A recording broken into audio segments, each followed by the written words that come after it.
मेरे साथ मौजूद होंगी, उनसे भी मैं जानने की कोशिश करूंगा। आप ये बताइए कि जिस तरह से ये बयान निकल कर आ रहे हैं, उन्हें कैसे देखती हैं?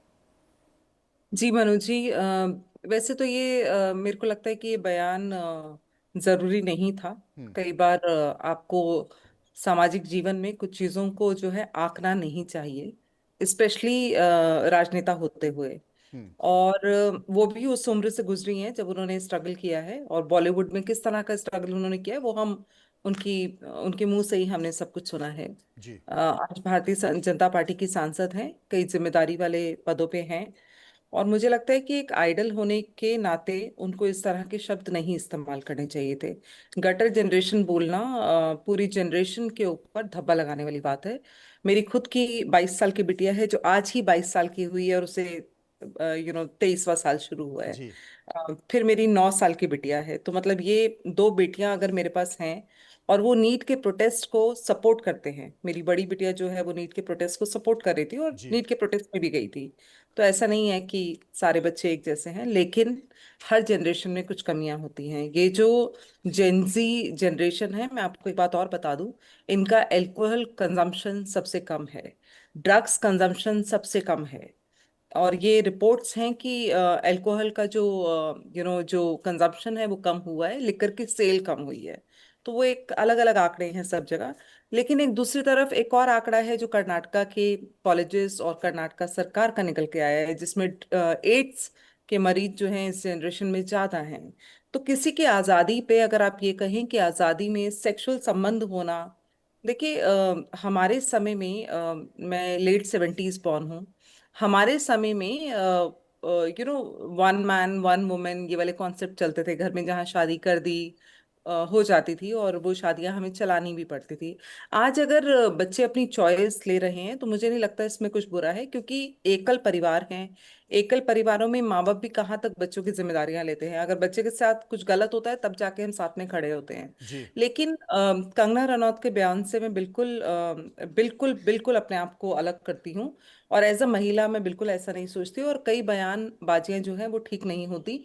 आप पूरी जनरेशन को जनरलाइज नहीं कर सकते। कई बार हम बोल देते हैं कि पंजाबी तो ऐसे ही होते हैं, जाट तो ऐसे ही होते हैं, बिहारी तो ऐसे ही होते हैं। लेकिन क्या सरकार उसको एंडोर्स करती है?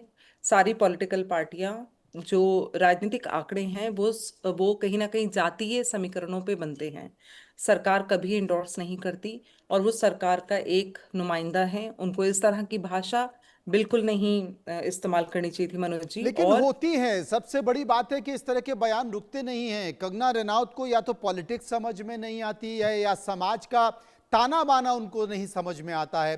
वो भावनाओं को नहीं समझती हैं, वो फील नहीं कर पाती हैं। अगर करती तो शायद इस तरह का बयान नहीं देती। एक बार वो जंतर मंतर पर आकर देख लेती कि वहां पर बैठा कौन है, कौन उनको सपोर्ट कर रहा है। टीना, ये आपने बताया कि आपकी बड़ी बेटी जो 22 साल की है, आज ही 22 आज साल की आज हुई ही है, 22 साल वो की हुई है। आंदोलन को सपोर्ट कर 23 साल की हो रही है, आंदोलन को बिल्कुल सपोर्ट बिल्कुल। कर रही है। और सबसे जी बड़ी बात है कि उन्होंने सारी जनरेशन, सारी जेंजी जो इस आंदोलन को सपोर्ट कर रही है, जो इस आंदोलन में बैठी है, आपने सभी को गटर जनरेशन बता दिया। आपने उनका करेक्टर असैसिनेशन कर दिया। आपने उनके चरित्र पर सवाल उठा दिए। सबसे बड़ी बात है, मुझे लगता है प्रियंका राणा जी भी हैं, उनके भी बच्चे होंगे, बेहतर तरीके से समझते हैं। एक पेरेंट समझता है कि उसको क्या तकलीफ होगी जब कंगना रनौत ने इस तरह का बयान दिया। प्रियंका जी। जी मनोज जी, और बिल्कुल मैं गर्व से कहती हूँ मैं जेनजिस की माँ हूँ। और मेरी भी बेटी जो है वो प्रोटेस्ट में गई थी, हालांकि मुंबई से आई थी। सिर्फ जी। कुछ दिनों के लिए आई थी, लेकिन जब उसको पता चला कि इस तरह से यहाँ पर प्रोटेस्ट है तो उन्होंने उसने रिक्वेस्ट की, तो मेरे हस्बैंड और मेरी बेटी दोनों गए थे।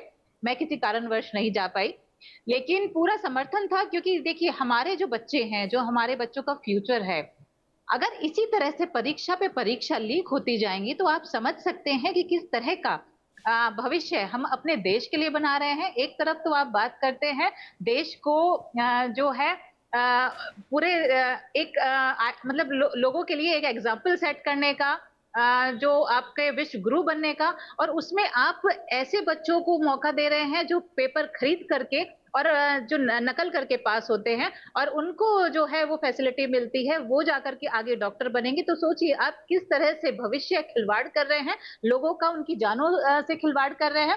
और इस तरह की चीजें जब सामने आती है, और सिर्फ नीट का नहीं था, बहुत लोगों में आक्रोश था इस बार, बहुत सारी चीजें हुई। पेपर लीक होना तो था ही था, सीबीएसई में भी बहुत सारी चीजें हुई जिससे बच्चे परेशान हुए, जो काफी विरोध भी हुआ, उसके बाद भी कुछ नहीं हुआ, लगातार आवाजें उठ रही थी। लेकिन जब आप एक लिमिट क्रॉस कर देते हैं तो फिर लोगों के पास क्या विकल्प बचता है? आखिरकार कहीं ना कहीं तो वो अपना गुस्सा निकालेंगे, और वो जाकर के एक शांतिपूर्वक, आप प्रोटेस्ट कर रहे थे लेकिन वहां पर भी लाठी चार्ज होता है। खैर, जो भी हुआ, मैं तो ये सिर्फ इतना कहूंगी, इतना सब होने के बाद हमारे प्रधानमंत्री मोदी जी ने इस चीज को एक्सेप्ट किया। पहले भी जब किसान आंदोलन हुआ था तब भी प्रधानमंत्री मोदी जी ने एक्सेप्ट किया था कि हमसे गलती हुई, हम लोगों को समझा नहीं पाए बिल को, इसलिए हम वापस ले रहे हैं। इस बार भी हुआ। पहले भी कंगना रनौत ने एक स्टेटमेंट दिया था कि वहां पर 100-100 रुपए लेकर के, 200 रुपए लेकर के जो महिलाएं बैठती हैं, उसकी वजह से उनको एक महिला ने थप्पड़ भी मारा था। उसके बाद अब फिर से उन्होंने ऐसा स्टेटमेंट दिया। मैं कहती हूं, अगर आप अब कह रही हैं कि मैंने उन सब जर्जीज के लिए नहीं कहा था, कुछ के लिए कहा था, लेकिन किसी के लिए भी कहा हो, आपने एक जेंजी को गटर जनरेशन बोल दिया। कौन देता है आपको हक ये कहने का कौन सुंदर है, कौन नहीं सुंदर? किसको आप अगली डिसाइड करेंगी, और किसको यहाँ पे कोई ब्यूटी कॉन्टेस्ट चल रहा है? दूसरा, आप कहते हैं कि इस तरह की जो वहां पे लड़कियां आती हैं वो कैसी माँ बनेंगी, वो किस तरह की जो हाउस वाइफ है वो बनेंगी। अरे भाई, आप कौन होते हो डिसाइड करने वाले? वो लोग अपना जीवन खुद डिसाइड करेंगे। वहां पर इतने सारे बच्चे थे, आप सबको एक तरह की कैटेगरी में कैसे ले सकते हैं? और लगातार बयान पे बयान। अभद्र भाषा कौन इस्तेमाल नहीं करता? बॉलीवुड से आए जितने भी आप मेंबर ऑफ पार्लियामेंट है, उनके आपके गाने सुने हैं, कितने अश्लील गाने होते हैं। यहाँ पर मैं बैठ करके उनकी जो लाइंस हैं वो सुना भी नहीं सकती हैं। किस तरह की, क्या एक बार भी उन्होंने स्टेटमेंट दिया?